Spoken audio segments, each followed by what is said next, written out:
Welcome. Attention, please. Welcome aboard. Welcome to the No Comfort Zone podcast. It's time to get out of your comfort zone and live on purpose. Broadcasting to the world from Rockford, Illinois. This is your wake-up call. Warning. You are the solutions to all your problems. Stop thinking average. Become the hero version of yourself. Every day, every time, without fail, no exceptions. It all matters. You've entered the No Comfort Zone. It's time for a reality check. I think one of the most confrontational things you could do or say is when having a conversation with somebody, ask them, what's your point? I think that's hilarious. A long time ago, 15, 20 years ago, I had a friend of mine, Omar, who used to say, whenever someone was talking about whatever it was, nothing controversial, no issue, no big deal stuff, just typical conversation stuff, he would always say, what's your point? What, are you writing a book? Who are you, Johnny Cochran? And it was so confrontational. It was funny to me. And he used to tease people with it, but he never meant anything by it. He was just being sarcastic.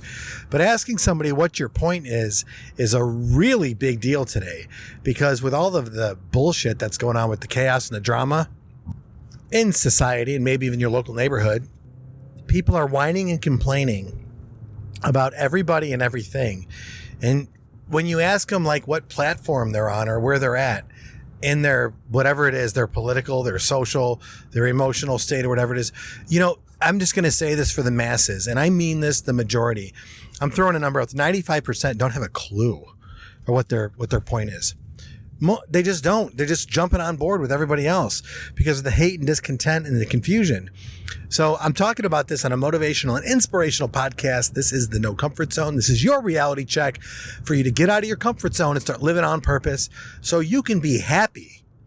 Because in the end, when you work your ass off, the byproduct of really hard work is happiness. And that's all it comes down to. Are you going to be happy if you're protesting?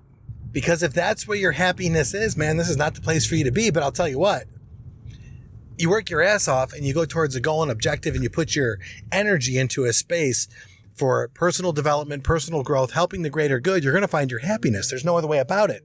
And the best way I know to do that is to start helping other people. But you got to figure your own stuff out in your own life at the moment. And what I'm seeing happen time and time again, there's a lot of people who are doing a lot of talking out there, a lot of motivational speakers who are telling you what to do, when to do it, and how to do it, and how you're going to find happiness, and you're going to find light at the end of the rainbow. Well, I will tell you this. Until you've been through a bunch of adversity and the person has a plan, or you have to go through a bunch of adversity, come up with a plan that's going to work for you, and then share that plan with other people. And that's the blueprint for me. Man, if you knew me 15 years ago, you knew I was a train wreck. You knew I had an issue with everybody and everything. I was highly aggressive. I'd never had a point. That's what I'm trying to make with all this hostility going on. And what's the solution? Like in sales training, totally jumping subject here. Sales training. Everybody will tell you in the sales training world that if you do this, why you should do this, this will help you do this and you'll be able to get that. But nobody's showing you how to actually fundamentally do it. So they say if you communicate better, you're going to sell. Duh. If you listen better, you're going to become a better salesperson. No kidding. You know what? If you treat your wife better, you're going to be a better husband.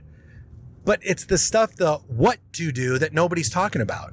So I ask people, what's your point? Hey man, that's good that you have a political view. Well, what's your point? What is your point? What is your point? Is there another way to go about getting your point across if you know what it is than doing what you're doing? Because I'll tell you time and time again, I'm seeing a lot of disconnect between people are just angry and upset and they want to be heard. People want to be heard in the worst way, and they're doing the worst things in order to be heard. Quite frankly, there's a lot of people that are making a statement about a lot of different things in this climate. And what is it? It's June 6th or June? Yeah, it's June 6th. And man, they're just not getting their point across. And I think it comes down to they don't have a point. They're jumping on somebody else's bandwagon. And yeah, there might be a voice there, but there's no conviction. There's no passion. There's no obsession with it. There's a couple people out there that are really standing tall for what they believe in. And I commend them for that. Right, wrong, or indifferent. They're standing up for what they believe in.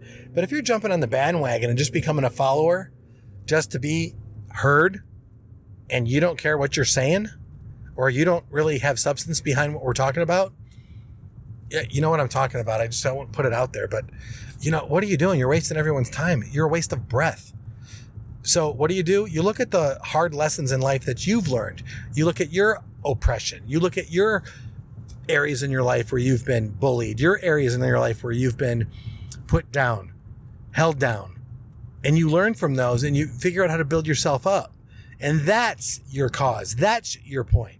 My point is this. I don't want people to suffer with depression anymore and have to fix it with medication. That's my point. You don't have to do that. I want people to understand that if you do work hard, there is a way to achieve your goals. There's a plan that you have to follow. There is a way, a system that you must follow. My system works, so does a lot of other people's systems work. And when you do enough work, when you put enough work in, and when you pay your dues, that's just it. Everybody wants everything, but nobody's earned shit. I've earned a lot of shit. I've earned a ton of shit. With all the bad experiences and bad judgment and failures in my life, I should be a multi-millionaire 10 times over when it comes to my level of failure. Now I'm taking those life lessons and I'm turning that into a monetary thing. I'm turning that into a spiritual thing. I'm turning that into a physical thing. And that's what I want to do for you.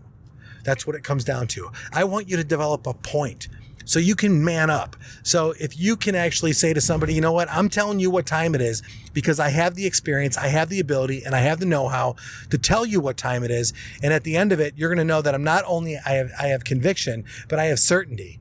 I know exactly what time it is. And if you know me, you'll understand the reference when I say what time it is. There's no doubt about it. This is what time it is. This is your reality check. When you know what your point is, and you know what direction you want to go in your life, and you work at it every single day, people will follow. You'll be heard.